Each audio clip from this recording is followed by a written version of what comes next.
सभी श्रुतिजनों को आभार। जी, मैं रागिनी प्रसाद मुंबई से इस गरिमामयी मंच से सौभाग्यवश मुझे आप श्रुतिजनों के समक्ष अपनी रचना प्रस्तुत करने का सौभाग्य मिला। वो रचना जो मेरे गृहस्थ जीवन की जो गाड़ी चलती है उससे जो ध्वनि निकलती है वही मेरे शब्द बनकर कलम से कागज पर अंकित हो जाते हैं। आशा है आप सबको अच्छा लगे तो मुझे धैर्य एवं हौसला अफजाई कीजिएगा। जी, तो माँ सरस्वती को पुनः नमन। और मेरी पहली रचना है वो अनमोल खुशी मुझे ना मिले दोबारा। वो अनमोल खुशी मुझे जो दोबारा मिले ना दोबारा।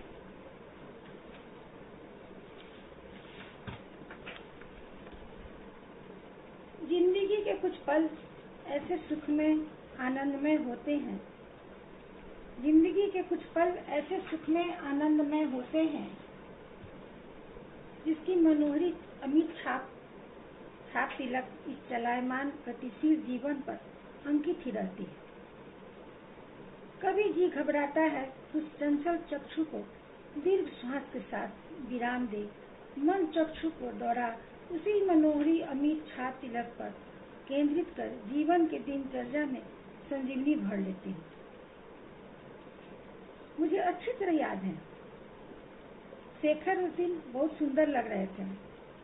मुझे अच्छी तरह याद है शेखर उस दिन बहुत सुंदर लग रहे थे। वैसे हमेशा सुंदर लगते हैं, सुंदर हैं, सुंदर जो ठहरे बिल्कुल तरोताजा। उनकी निश्चिंतता और बेफिक्री मुझे साफ साफ दिखाई दे रही थी। इतना आह्लाद, उल्लास, प्रीति, आमोद, प्रमोद शेखर से पहली मुलाकात में मैंने पाया। वह सब दृष्टिगत हो रहा था। दिसंबर का महीना था, ठंड का कोहराम मची थी। समय शाम की चाय का हो चुका था। मैं शेखर के लिए गाढ़ी मलाईदार चाय बनाने लगी। गाढ़ी मलाईदार चाय, दूध को गाढ़ा करके गैस स्टोव पर छोटी वाली एल्युमिनियम का पैन चढ़ाई। 2 कप गाय का दूध डालकर 1.5 चम्मच शक्कर डाला। गैस का ताप कम कर प्लेट में नमकीन मूंग वाली दाल निकालने लगी और ब्रिटानिया की नमकीन मोनाको बिस्कुट जो शेखर को चाय के साथ काफी पसंद है, मुझे भी अच्छा लगता है। तब तक दूध गाढ़ी हो चुकी थी। शेखर लिप्टन की ग्रीन लेबल चाय पीते थे। चाय पत्ती डालकर थोड़ा उबलने पर बंगाल पॉटरी की सफेद गोल्डन नक्काशी वाली कप में उड़ेलने लगी। थोड़ी चाय अपने लिए भी रख ली। मैं चाय नहीं पीती थी और शेखर का साथ देने के लिए थोड़ी आदत मुझे बनानी पड़ी।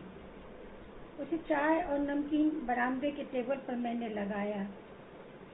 उस दिन शेखर बिल्कुल रिलैक्स के मूड में थे, अतः चाय का प्याला हाथ में लिए अपने कमरे में चल दिए। पीछे पीछे मैं भी नमकीन का ट्रे ले अपनी चाय लिए उनके पीछे चल दी। मैं चाय कौन पीती थी, पर चाय पीने का प्याला अलग अलग ब्रांड का तरह तरह का रखती हूँ जो शेखर के सहयोग से हो जाता है। शेखर को चाय देने में प्याला का बदलाव करने में मैं सक्रिय रहती हूँ। दरअसल माँ जी का कमरा मेरे कमरे के साथ था। माँ जी के सामने शेखर के साथ चाय पीने की बैठने की मेरी जरूरत न थी। संस्कार से चोली दामन का साथ है मेरा। शेखर को चाय देने के पहले माँ जी के रेड लेबल की कम दूध वाली चाय दे चुकी थी। वो अपने कमरे का दरवाजा उड़काकर आराम कर रही थी। रेड लेबल की विपरीत है ग्रीन लेबल। रेड लेबल उसके विपरीत ग्रीन लेबल। एक बुक ब्रांड की है, एक लिप्टन की है। दोनों कंपनियां भी अलग अलग है और दोनों लेबल भी अलग अलग है। तो मैं ज्यों ही एक हाथ में अपनी चाय की प्याली और नमकीन का ट्रे लिए दूसरे हाथ से कमरे का पर्दा हटाकर कमरे में प्रवेश किया, तो शेखर ने मेरे हाथों से ट्रे ले लिया। साइड टेबल पर रखते हुए प्रेम का शिकंजा कसते हुए उन्मुख और दृढ़ता पूर्वक अपना विचार व्यक्त किए। हम लोग अर्थात मैं और शेखर तथा हमारे 3 बच्चे इस बार नए साल का स्वागत जश्न को राजगीर जाके मनाएंगे। बिहार में राजगीर है। तो प्रत्युत्तर में सेकंड आ गया देखना पड़ेगा। खत्म हो गया था। पोस्ट कर दी? नहीं अभी शुरू चल रहा है। हो रहा है ना अभी? लाइव है। अर्थात में शेखर तथा हम 3 बच्चे इस बार नए साल का स्वागत जश्न को राजगीर जाएंगे। मैं तो प्रत्युत्तर में शिकंजा में उछल ही गई। सेकंड के भीतर सामानों की सूची भी तैयार कर ली। दिमाग फास्ट चलाया। वाह क्या दिमाग पाया है। सूचीबद्ध करने में महारथ हूँ मैं। दरअसल अचानक शेखर के बाबूजी के निधन से हमारे ऊपर परिवार की बहुत जिम्मेदारियां आ गई, जिसमें एक जिम्मेदारी शेखर के छोटे भाई बहनों की शादी। शेखर और मैं परिवार का बड़ा बेटा और बहू रहे। शेखर बखूबी अपनी जिम्मेदारियों के पर्यवेक्षक थे और मैं भी अपने कर्तव्य से कभी विमुख नहीं रही, जी जान से लगी रहती। शेखर के परिवार को अपनी बड़ी बहू से बहुत आशाएं थी। खैर मैंने भी अपने मायके से विपरीत परिवार में आने के बाद भी कोई कसर नहीं छोड़ी आशाओं को पूरा करने पर। और सबको खुश रखना और सबसे खुश रहना, सबको खुश रखना और सबसे खुश रहना असंभव ही है। मेरी माँ ने तो आंचल में दूध, हल्दी, चावल के साथ सीखों का खोइचा भी दे दिया था। पर सच आज वही गांठ बंधी नसीहतें चहु और आशीर्वाद के रूप में दर्शित हो रही है। आशाओं को पूरा करना एक पूजा है। आशाओं को पूरा करना एक पूजा है। हाँ तो संजोग से उसी दिन मेरा छोटा भाई भी मकर संक्रांति की तिलकुट, चिवड़ा, दही, मूढ़ी की लाइयाँ तथा घेवर और मेरे लिए कपड़े, शेखर के लिए बच्चों के लिए भी कपड़े इत्यादि उपहार जो माँ ने भेजे थे लेकर आ गया। तो शेखर ने रात सोने समय मेरे भाई को भी राजगीर जाने की योजना में शामिल कर लिया। मैं जरा सोच में पड़ गई। ससुराल पक्ष से कोई नहीं था। मैंने अपने भांजे को बुला लिया। 13-14 साल का था। उसी शहर में मेरी ननद ब्याही थी। परिवार मेरा बड़ा था और 3 बच्चों के माँ बाप बनने के बाद शायद घूमने फिरने का मेरा पहला मौका था। शेखर अपने भाई बहनों की शादी करने के बाद बहुत खुश थे। बहुत बड़ी जिम्मेदारी थी। वैसे भी शादी ब्याह ठीक ठाक करने से शादी ब्याह निपटाने तक अनेकों व्यवधान पैदा होते रहते हैं। अतः शादी ब्याह एक के समान है। योजना क्रियान्वित हुई। मैंने भी पीतल वाली किरोसिन स्टोव जो मेड इन जर्मनी था, फटाफट खाना बन जाता था। उस समय हमारे प्रांत में गैस चूल्हे का पदार्पण नहीं हुआ था। कुकिंग का सभी बर्तन, राशन वगैरह वगैरह पैकिंग कर लिया। सोने बिछाने का सामान भी रखना था, क्योंकि अपनी गाड़ी से जाना था, एम्बेसडर गाड़ी। उस समय एम्बेसडर गाड़ी 2-3 ब्रांड हुआ ही करते थे, एम्बेसडर, फिएट और एक और कोई होता था। क्योंकि अपनी गाड़ी से जाना था, धर्मशाला में रुकना था। उस समय राजगीर में होटल नहीं था। अपना बच्चा को शेखर का सूटकेस तैयार की, अपने बच्चे का अपना सब सूटकेस तैयार की। योजना बना 28 दिसंबर को सुबह निकलनी थी। फिर शुभ घड़ी आ ही गई। फिर वह शुभ घड़ी आ ही गई।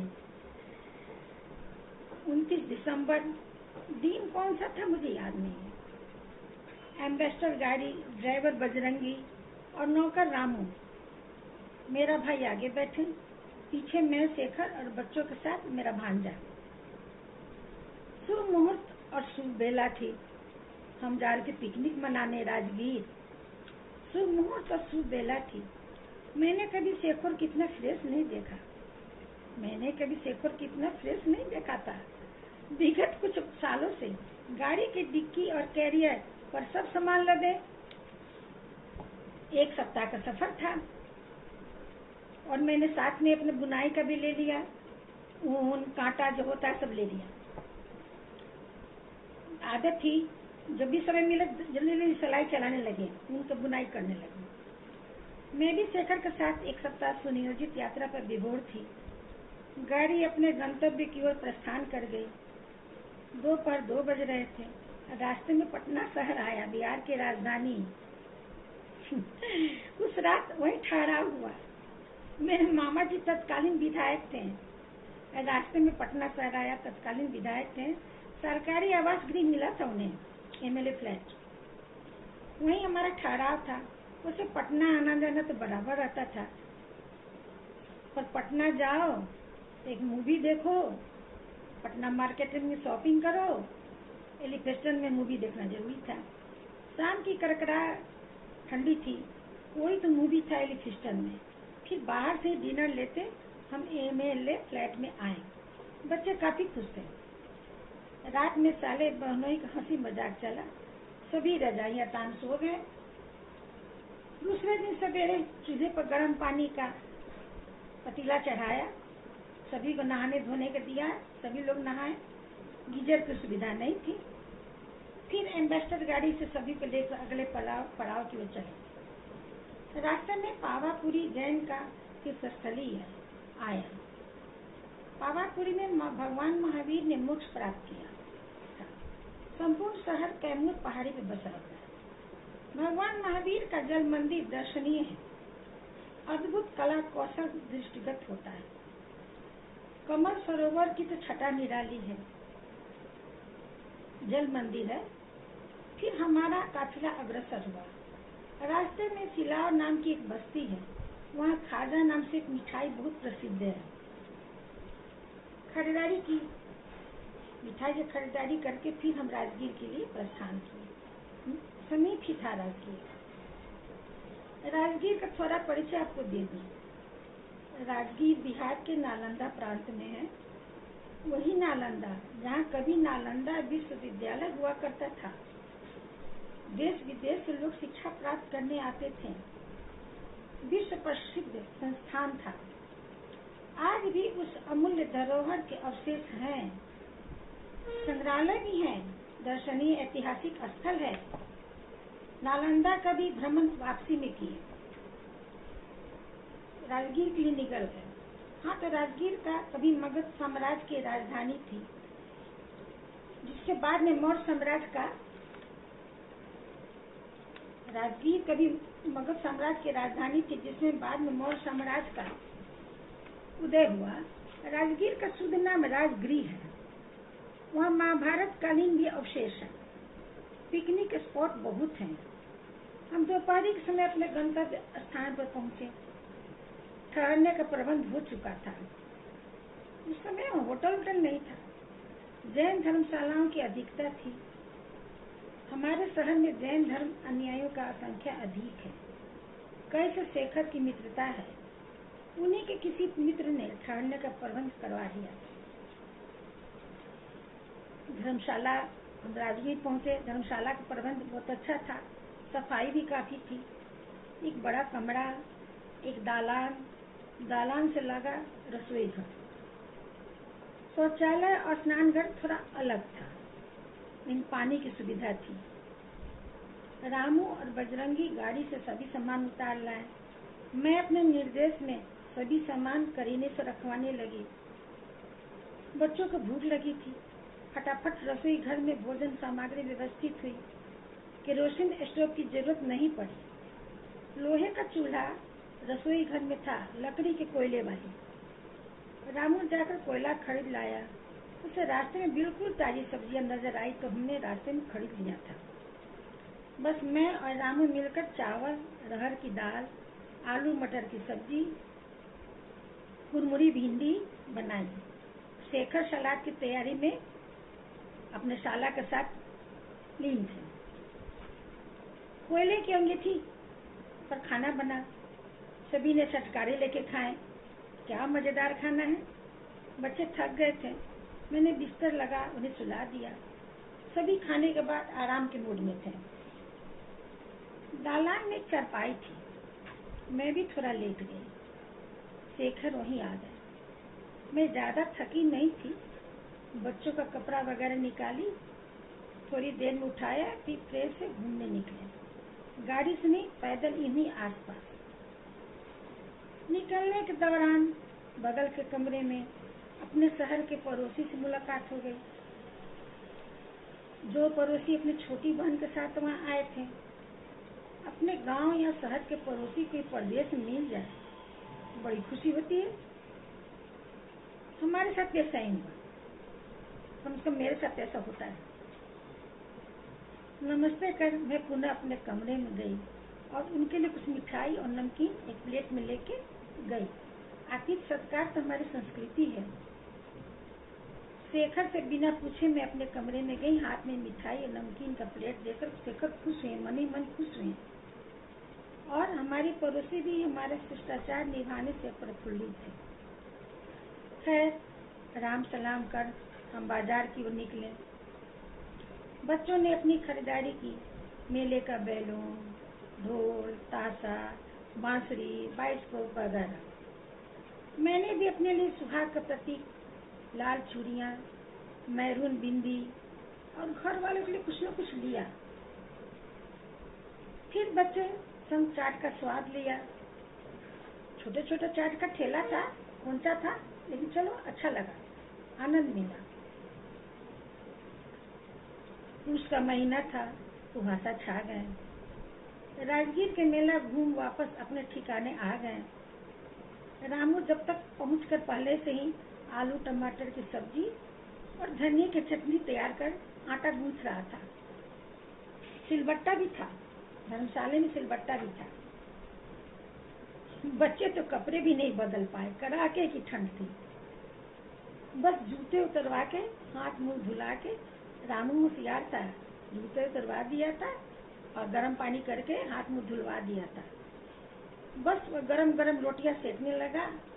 मैं भी घी चुपर बच्चों को खिलाने लगी, उठा के बच्चों को खिलाने लगी। रामू दूध भी उबाल रहा था। बस बॉर्नविटा डाल बच्चों को दे दिया। बच्चे थक गए थे, रजाई में सो गए। फिर मैंने शेखर के साथ अपने भाई को बैठाया खाने को। रामू खाना बहुत मन से बनाता था, बहुत अच्छा खाना बनाता था। लोग उंगलियां चाटते थे। बहुत पुराना था, हमारे घर का सदस्य जैसा था, सभी काम में निपुण। उसका दूसरा नाम मिल चुका था 12 गुना। एक 12 गुना एक बर्तन होता है, उसी के नाम से था।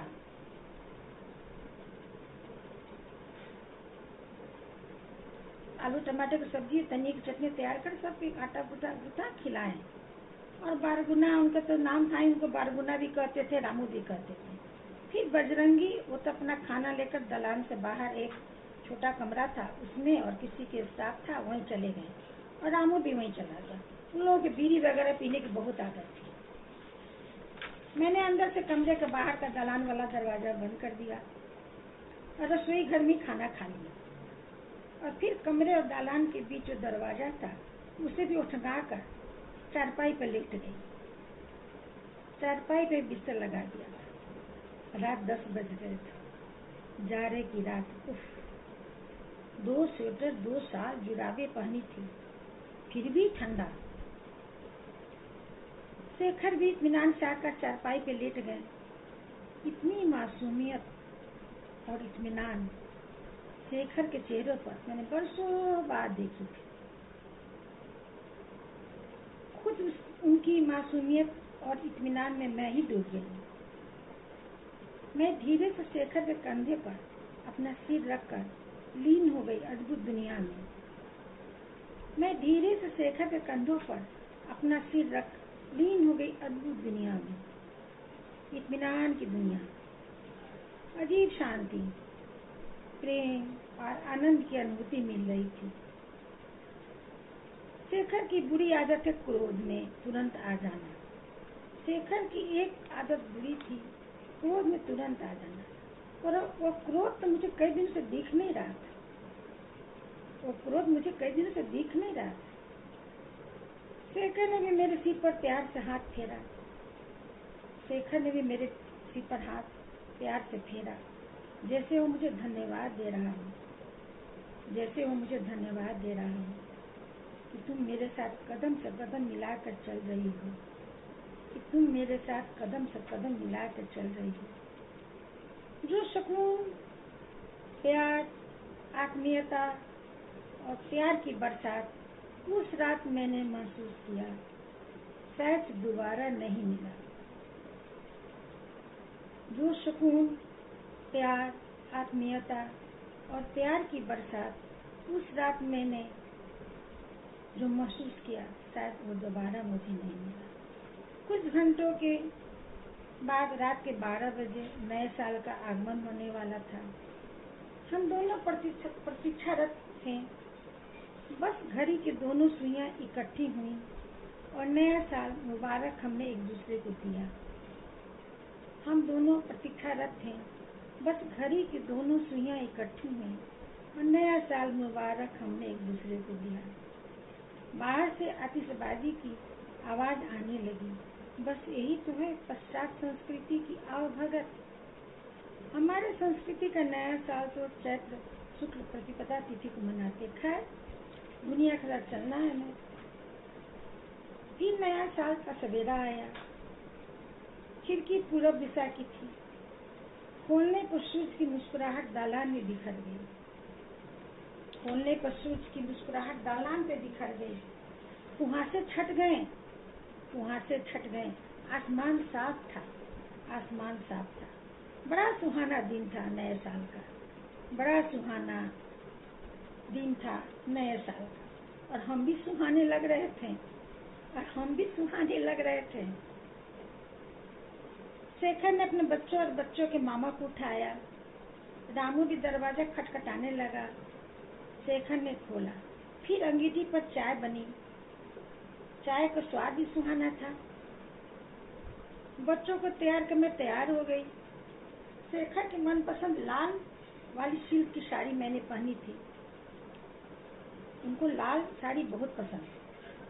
सिल्क की साड़ी मैंने पहनी थी जो बनारस में खरीदी थी।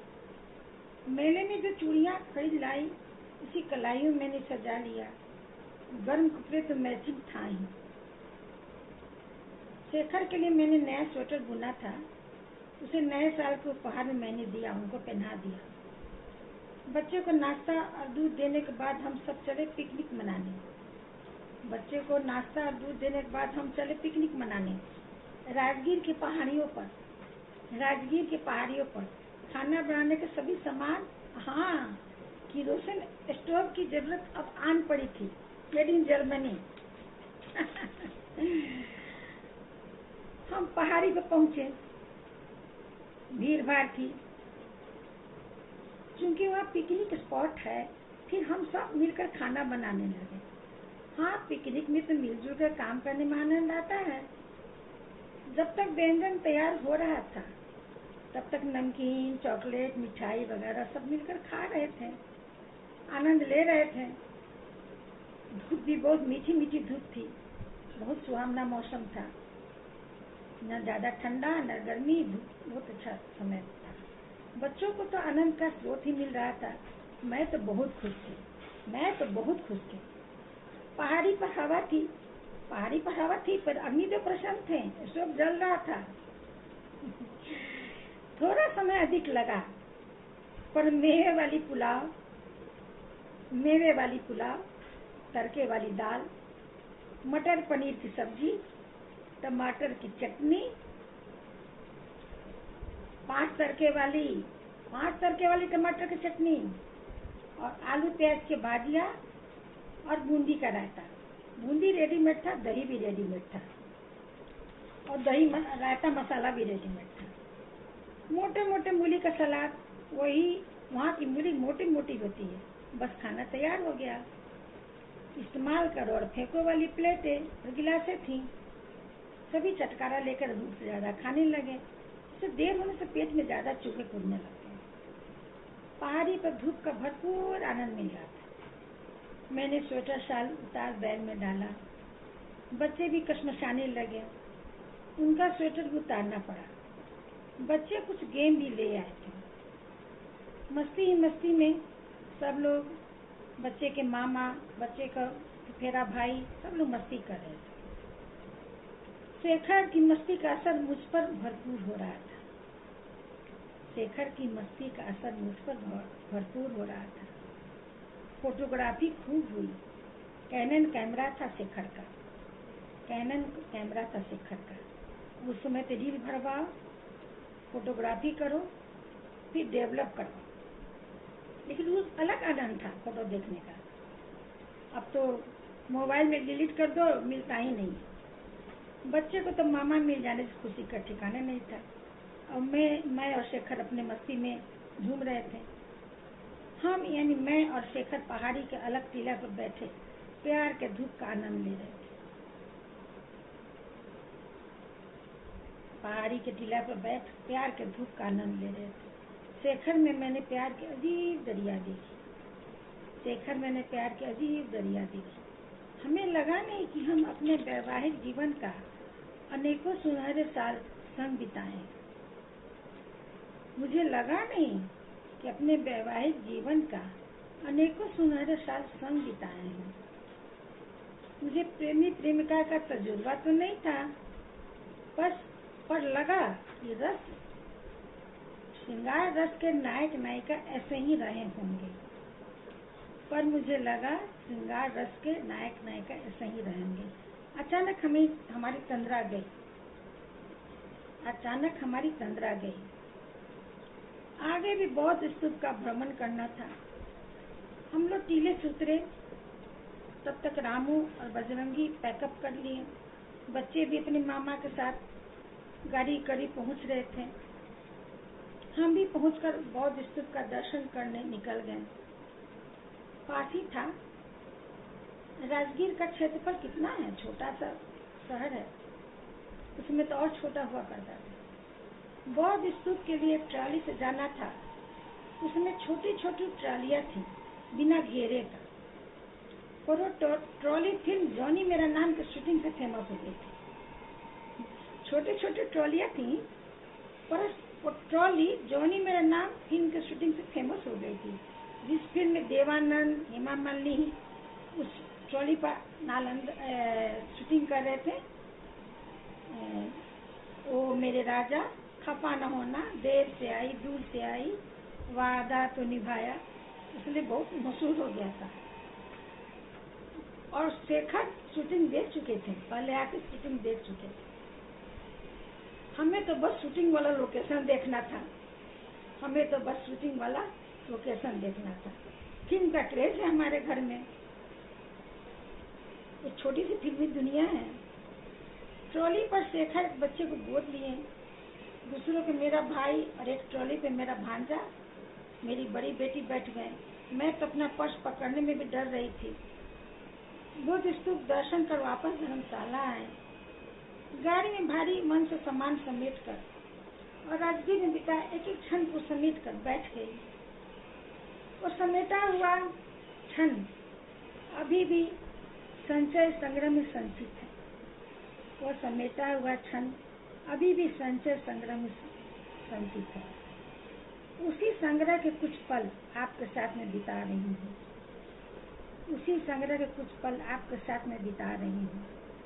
इस चलायमान सफर में फिर वैसा सफर नहीं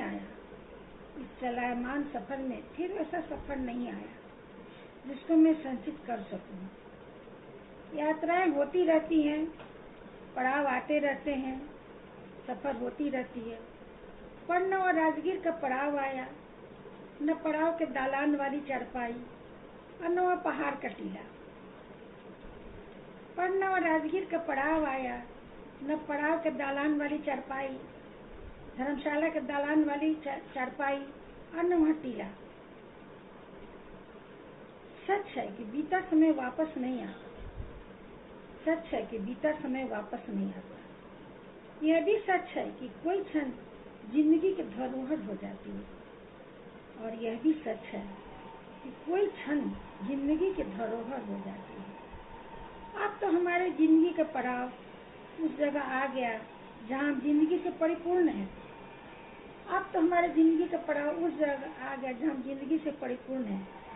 परिवार की पूरी परिभाषा है। हमारे बागवान की सभी शाखाएं स्वच्छंद एवं प्रगतिशील हैं। परिवार की पूरी परिभाषा है, हमारे बागवान की सभी शाखाएं स्वच्छंद एवं प्रगतिशील हैं। शेखर के साथ माली बनकर उन्हें सींचती रहती हूँ। शेखर के साथ माली बनकर उन्हें सींचती रहती हूँ, पर मैं आज तक फिर सुहानी ना हो पाई। और न शेखर के आंखों में वैसी मनोहरी छटा और निश्चिंतता मुझे मिली कि मुझे उसमें गोते लगा सकूं।